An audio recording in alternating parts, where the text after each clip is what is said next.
Good morning, y'all. This is like my fifth time making this video because my computer keeps dying, so I'm gonna be quick. Happy Friday. It's beautiful outside today. It's gonna be our last day of sunshine for a little bit, so go outside considering the malls are closed.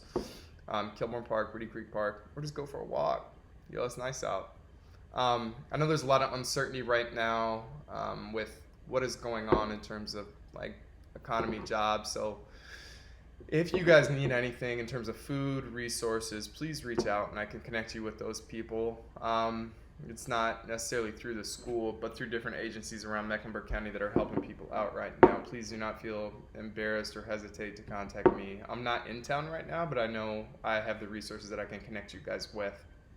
You can do that either through email, my cell, or through Remind.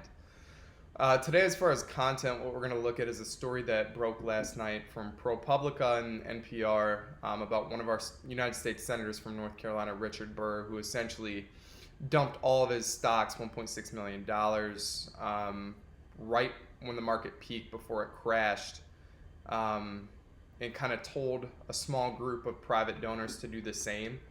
But at the same time, in public, he was reassuring the American people that the response to the coronavirus was going to be okay, everything was going to be good.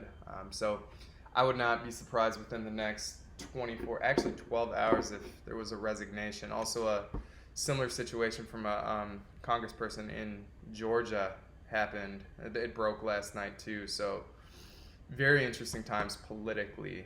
There's a lot of ramification that goes into that with special elections in November, but right now this is a big story. One of your elected officials in this state essentially was withholding information to benefit from a crisis.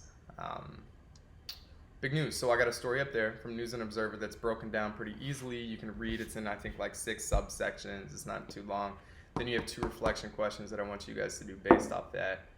And again, all this is supplemental. This is optional coursework, but I'm going to give you guys stuff that's relevant, that's going to actually, it's important to know, not just, can we fill out these bubbles?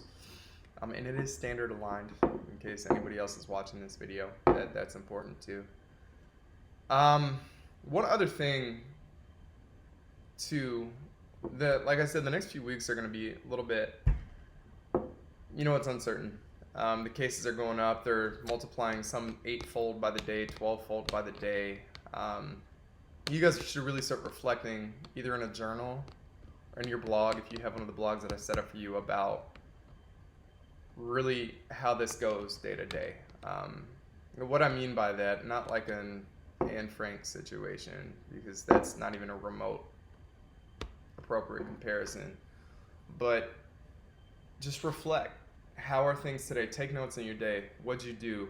How did people around you feel? What was the overall mood? And it's kind of hard to do in the moment, because the idea is that when all this is said and done, that there'll be a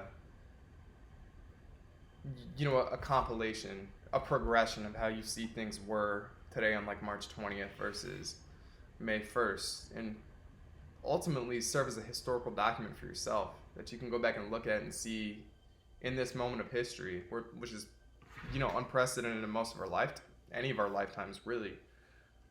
How was society? I mean, what did we do? What were the sentiments? What were the feelings? So even if you want to just take notes day by day, it's not required. It's just a recommendation. I'm going to start doing it probably today. But things are going to change pretty rapidly in the next few weeks, I would imagine.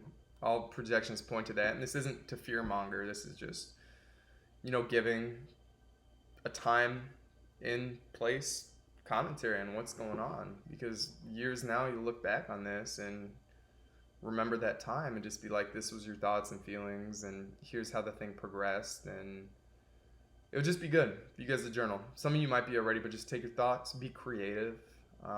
Please be safe. Please be safe. And again, if there are those of you who have not signed up for Remind, please do it. I have to make parent phone calls today for those of you who have not. So I'm about to get on that. But anyway, rest of y'all, have a great day.